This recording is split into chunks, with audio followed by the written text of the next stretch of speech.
নমস্কাৰ বন্ধু বান্ধৱীসকল মই কাৰিশ্মা আপোনালোক সকলোকে মোৰ চেনেললৈ পুনৰবাৰ স্বাগতম জনাইছো আজি মই মোৰ ভিডিঅ'টো এটা কাহিনীৰে আৰম্ভ কৰিম বুলি ভাবিছো আৰু এই কাহিনীটো হৈছে ৰোহিত মধ্যপ্ৰদেশৰ নিমচ বুলি এখন সৰু টাউনত বাস কৰা এজন ৩৫ বছৰীয়া বিবাহিত যুৱক ৰোহিতৰ সংসাৰখন খুব ভালেই চলি আছিল কিন্তু যোৱা ২ বছৰ আগত তেওঁৰ পিতৃৰ এটা ডাঙৰ কাৰ এক্সিডেণ্টত বেয়াকৈ আহত হয় আৰু তেওঁ কোমাত গুচি যায় তেওঁ হস্পিটেলত এডমিট হৈ আছিল ঠিক তেনেকুৱাতে এদিন হঠাতে ৰোহিতে অফিচত থাকোতে তেওঁ হঠাতে কলাপস হৈ যায় আৰু তেওঁক ততাতৈয়াকৈ সকলোৱে হস্পিটেলত এডমিট কৰে হস্পিটেলত এডমিট কৰাৰ পিছত ডক্টৰে চাই মেলি তেখেতৰ ফেমিলিক জনায় যে ৰোহিত ব্ৰেইন হেমৰেজৰ শিকাৰ হৈছে ডক্টৰে কোৱা মতে তেওঁৰ চিকিৎসাৰ বাবে বহুত বেছি টকাৰ প্ৰয়োজন হোৱাৰ লগতে চিকিৎসা বহুত বেছি দীঘলীয়াও হ'ব বৰ্তমান যি অৱস্থা ৰোহিতৰ ফেমিলিৰ হৈ আছে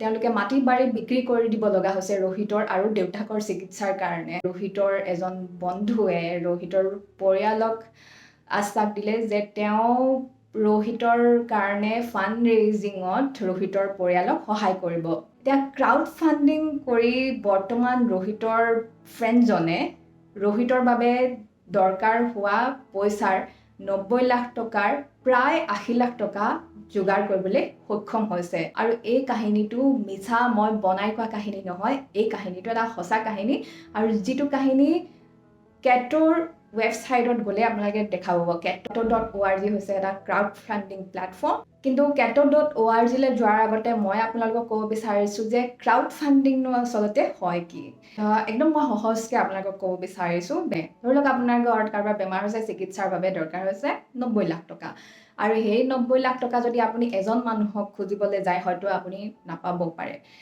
কিন্তু আপুনি সেই ৯০ লাখ টকা যদি বহুত মানুহৰ পৰা যোগাৰ কৰে তেতিয়াহ'লে বহুত মানুহে অলপকৈ যদি দিয়ে তেতিয়াহ'লে আপোনাৰ ৯০ লাখ টকা যোগাৰ হৈ যাব আৰু সেইটোৱে হৈছে ক্ৰাউড ফাণ্ডিং এতিয়া ক্ৰাউড ফাণ্ডিংনো আপুনি কেনেকৈ কৰিব জানিব বিচাৰিছোঁ যদি মোৰ ভিডিঅ'টো শেষলৈকে চাব আৰু ভিডিঅ'টো যদি চাই ভাল লাগে লাইক শ্বেয়াৰ আৰু কমেণ্ট কৰিব আৰু চেনেলটো ছাবস্ক্ৰাইব কৰি দিব চ' এতিয়া ভিডিঅ'টো আৰু অলপ আগলৈ যাওঁ এতিয়া ক্ৰাউড ফাণ্ডিং আপোনালোকে কেনেকৈ কৰিব পাৰে ক্ৰাউড ফাণ্ডিং কৰিবৰ কাৰণে বহুত ৱেবছাইট আছে তাৰ ভিতৰত মই আজি ৩টা ৱেবছাইটৰ বিষয়েহে ক'ম কাৰণ সেই 3টা ৱেবছাইট যথেষ্ট বিশ্বাসযোগ্য আৰু সেই 3টা ৱেবছাইটৰ ভিতৰত প্ৰথম যিটো ৱেবছাইটৰ বিষয়ে মই আপোনালোকক ক'ব ওলাইছোঁ সেইটো হৈছে meetup.org meetup.org লঞ্চ কৰা হৈছিলে 2010ত এনেকুৱা প্লেটফৰ্মবিলাকৰ ভিতৰত ইণ্ডিয়াত meetup.org প্ৰথম গতিকে যথেষ্ট বিশ্বাসযোগ্য হয় meetup.org আজিলৈকে প্ৰায় ৬০ লাখতকৈ অধিক লোকে ফাণ্ড ডনেট কৰিছে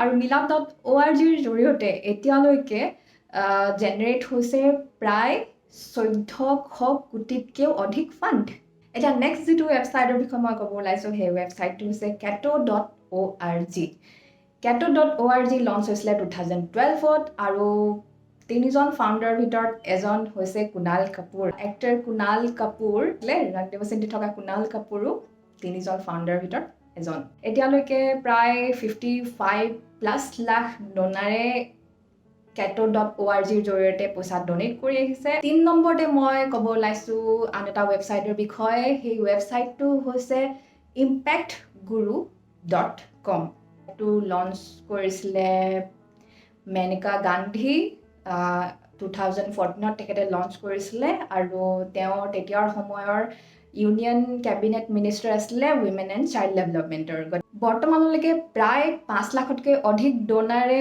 ইম্পেক্ট গুৰুৰ জৰিয়তে ডনেশ্যন আগবঢ়ায় আৰু এই ৱেবছাইটৰ জৰিয়তে এতিয়ালৈকে ফাণ্ড ৰেইজ হৈছে ১৫০০ কোটিতকৈও অধিক টকা এতিয়া নেক্সট আমি কথা পাতিম কোনে এই ৱেবছাইটকেইটাৰ জৰিয়তেনো ফাণ্ড ৰেইজ কৰিব পাৰে এই ৱেবছাইটকেইটাৰ জৰিয়তে ২ ধৰণৰ হিতাধিকাৰীয়ে ফাণ্ড ৰেইজ কৰিব পাৰে প্ৰথম হিতাধিকাৰীটো হৈছে NGO বা যিকোনো নন প্ৰফিট অৰ্গেনাইজেশ্যন আৰু ২ নম্বৰ বেনিফিচিয়াৰী হৈছে ইণ্ডিভিজুৱেল অৰ্থাৎ যিকোনো ব্যক্তিয়ে ইয়াৰ জৰিয়তে ফাণ্ড ৰেইজ কৰিব পাৰে ক্ৰাউড ফাণ্ডিং যদি ইণ্ডিভিজুৱেলে কৰে কেনেকুৱা ধৰণৰ কাৰণৰ বাবে ক্ৰাউড ফাণ্ডিং কৰিব পাৰে সেই বিষয়ে মই আপোনালোকক জনাই দিছোঁ প্ৰথমটো হৈ গ'ল আপোনালোকে গম পালে অলৰেডি মেডিকেল ট্ৰিটমেণ্টৰ কাৰণে ক্ৰাউড ফাণ্ডিং কৰিব পাৰে ২ নম্বৰতে এডুকেশ্যনৰ কাৰণে ৩ নম্বৰতে আপুনি যদি কিবা বিজনেছ ষ্টাৰ্টআপ ষ্টাৰ্ট কৰিব বিচাৰিছে তেতিয়াহ'লেও এই প্লেটফৰ্মকেইটাৰ জৰিয়তে ক্ৰাউড ফাণ্ডিং কৰিব পাৰে। লগতে ডিজাষ্টাৰ ৰিলিফ, স্পৰ্টছৰ কাৰণে,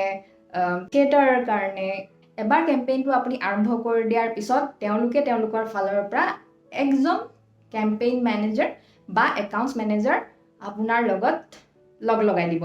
সেই লোকজনে কনষ্টেণ্ট টাচত আপোনাৰ লগত থাকিব, হেণ্ড হোল্ডিং ছাপৰ্ট দিব।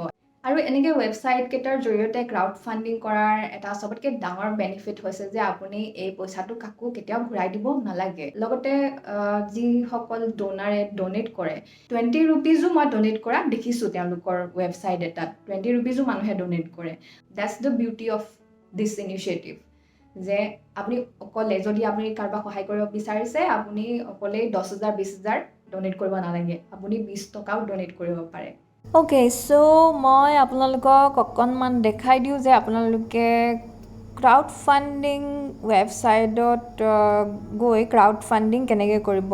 মই impactguru.com-ত যাওঁ আৰু ইয়াত ওপৰত এইবিলাক যে ইমেজবিলাক ওলাই আছে, ফটোবিলাক ওলাই আছে, যদি কোনোবা ড'নাৰে কাৰোবাক দিব খোজে ফাণ্ড, ইয়াতে ক্লিক কৰি পেলাই ড'নেট কৰিব পাৰে। এতিয়া মই যাম, তলত আছে চাওক ষ্টাৰ্ট এ ফ্ৰী ফাণ্ড ৰেইজাৰ, তাতে মই টাচ কৰিম। এতিয়া ইয়াতে মই কিহৰ কাৰণে ফাণ্ড ৰেইজ কৰিব বিচাৰিছোঁ সেই কজটো লিখিব লাগিব, পাৰ্পাছটো লিখিব লাগিব। মেডিকেলটোৱে এনে দেখাই দিবৰ কাৰণে লৈ লৈছোঁ। মই মোৰ নামটো এণ্টাৰ কৰিব লাগিব, কৰিশ্মা গগৈ। মোৰ ইমেইল আইডিটো দিব লাগিব, ইয়াত ফোন নম্বৰ দিব লাগিব। আই agri with the terms and policies কৰি নেক্সট কৰিব লাগিব। চ' ফোন নম্বৰ দিছোঁ যেতিয়া, এটা OTP আহিব মোৰ মোবাইলত আৰু সেই OTPটো মই ইয়াতে এণ্টাৰ কৰিব লাগিব, 3। আকৌ নেক্সট কৰিব লাগিব OTP এণ্টাৰ কৰি। আৰু পেচেণ্টছ ফুল নেম ইয়াতে মোৰ নামটোৱে দি দিছোঁ এতিয়াৰ কাৰণে। What is the health issue, heart surgery দি দিছোঁ। কোনটো হস্পিটেলত পেচেণ্ট ট্ৰিটমেণ্ট কৰি আছে সেই হস্পিটেলৰ নাম দিব লাগিব।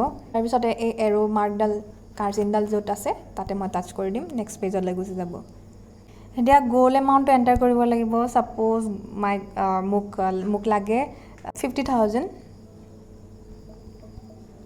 তাৰপিছতে মই আকৌ নেক্সট কৰিব লাগিব আপলোড ফটোজ। চ' ইয়াতে মই পেচেণ্টজনৰ ফটো আপলোড কৰিব পাৰোঁ। ইয়াতে চাওক ওলাই আছে যে এইটো টোটেল এমাউণ্ট হয়, তাৰে 8% যদি আপোনালোকে দিয়ে তেতিয়াহ'লে কিছুমান আপুনি বেনিফিটছ পাব, আৰু 5% প্লেটফৰ্ম ফি এটা দিলে এইখিনি বেনিফিটছ পাব। আৰু একো আপুনি প্লেটফৰ্ম ফি দিব নিবিচাৰে তেতিয়াহ'লে আপুনি এইখিনি ছাৰ্ভিচ তেওঁলোকৰ পৰা পাব। এতিয়া ইয়াতে মই ফাণ্ড ৰেইজাৰ ডিটেইলছখিনি দিব লাগিব, ফটো মই দিব লাগিব, পেচেণ্টজনৰ ফটো, যাতে যোনে ড'নেট কৰিব বিচাৰে তেওঁ গম পায় যে হয় সঁচাকৈ মানে পেচেণ্টজন ছিৰিয়াছ কণ্ডিশ্যনত আছে। তাৰপিছতে মেডিকেল ডকুমেণ্টছ, ইয়াতে মেডিকেলৰ মোৰ ওচৰত যি ডকুমেণ্টছ আছে, মেডিকেল ৰিপৰ্টছ, পেচেণ্ট পেচেণ্টৰ ভেৰিফিকেশ্যন ইয়াতে হ'ব।